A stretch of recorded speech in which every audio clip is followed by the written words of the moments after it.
ilahi adalah sumbernya, dasarnya. Pedagogi iman memang tadi ya mendapat ilham dari Allah yang mendidik atau dari pedagogi ilahi. Tapi memang dalam arti tertentu akhirnya pedagogi katekisme itu atau katekisme itu dinamai pedagogi ilahi karena sumbernya dan dasarnya adalah tindakan Allah yang mendidik manusia. Karena pedagogi ilahi intinya kan Allah pendidiknya, manusia kita semua murid-muridnya, begitu. Dan tadi dikatakan 159, saya sangat terkesan ya. Silakan 159. Itu sungguh saya selalu ingat itu ya. Apa istilah yang kamu ambil 159? 159. Itu apa tadi?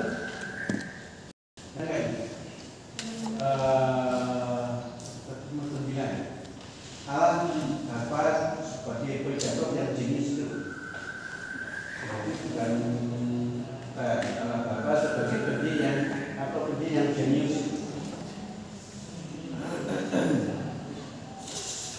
Oh ya 158 Allah Bapa sebagai pedagang yang jenius. Oke, ini juga kamu juga ada itu ya. Bapak sebagai pendidik yang jenius begitu. Itu apa yang Anda bayangkan Allah Bapak pendidik yang jenius itu? Jenius itu artinya pintar sekali, pintar sekali. Maka bayangan kita apa saja bisa digunakan Allah untuk mendidik kita. Ya dosa-dosa kita pun bisa digunakan untuk mendidik kita. Kegagalan kita juga bisa digunakan untuk mendidik. Itu katakanlah kalau disebut Allah Bapak sebagai pedagog atau pendidik yang jenis.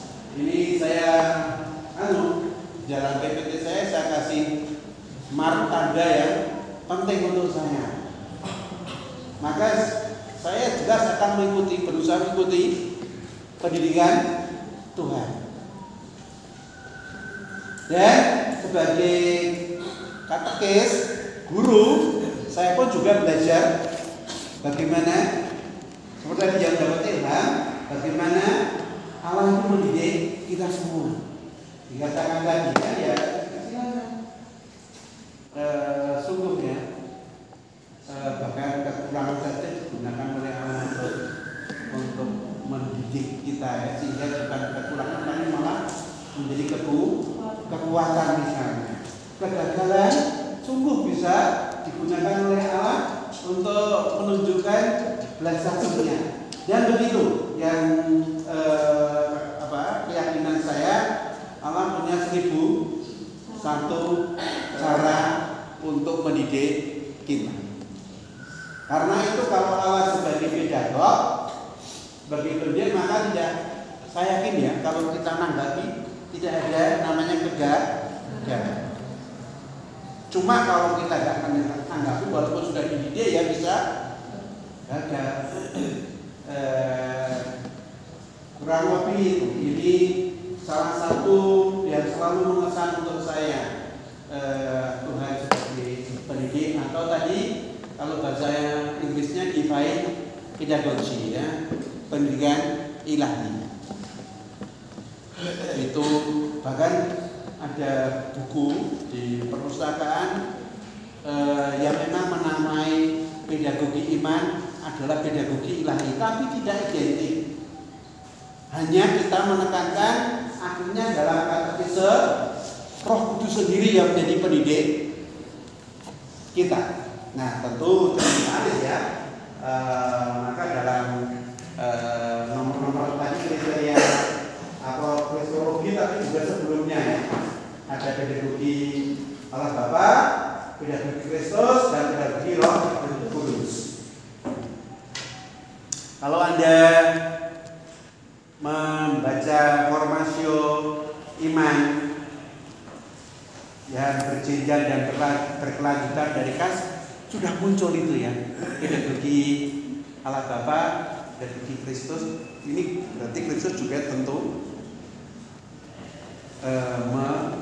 meneruskan, mengejowantakan atau membuat nyata, buat hasil pendidikan ilahi, pendidikan Allah itu, pendidikan Roh Kudus ya, akhirnya yang meneruskan pelaku utamanya.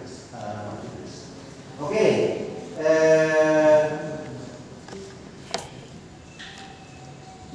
Ya, sekarang sudah begitu ya. Jadi memang harus konsentrasi ya. Kita tidak bisa betul tanpa fokus ya. Karena memang Anda ya lumayan ya, sudah semester 3, sudah dapat kitab suci, sudah dapat kristologi dan seterusnya. Ini baru kriteria pertama loh ya. Kriteria apa? Tadi kan ada 5 kriteria. Nomor berapa kriteria? Tolong dilihat, tadi kebetulan tidak disampaikan oleh kelompok 5 kriteria itu. Mulai nomor 168 itu kriteria pertama. Ya, karena justru kalau hanya nggak jelas. Ini kriteria trinitaris, kemudian kriteria kedua kriteria sejarah keselamatan. Kalau kamu beri judul kan jadi jelas ya. Kemudian kriteria keunggulan rahmat dan keindahan itu yang ketiga. Kemudian kriteria eklesia ya itu yang keempat, dan terakhir kesatuan dan integritas. Begitu ada 5. Kalau tadi kamu beri nomor begitu jadi jelas. Nanti kamu bisa menjelaskan, oh ya kira-kira kriteria eklesialitas gerejawi itu yang seperti apa. Tapi yang menarik untuk saya sebetulnya yang kriteria ketiga, keunggulan rahmat, primatnya adalah rahmat. Ini jelas ya. Katekisme itu akhirnya yang utama adalah kebaikan Tuhan, yang membuat Anda nanti teguh, membuat Anda semangat, yang membuat Anda berkembang.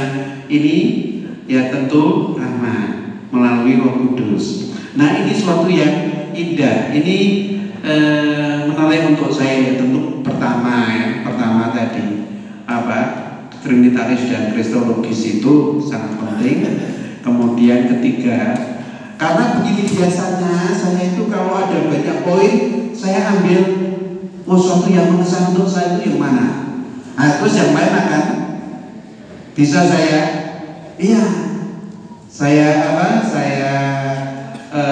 tangkap, karena saya mencari suatu yang paling oke, paling inspiratif untuk saya begitu, paling berusaha untuk saya. Jelas kriteria pertama tidak pernah bisa saya lupakan, trinitaris dan kristologis. Oke, untuk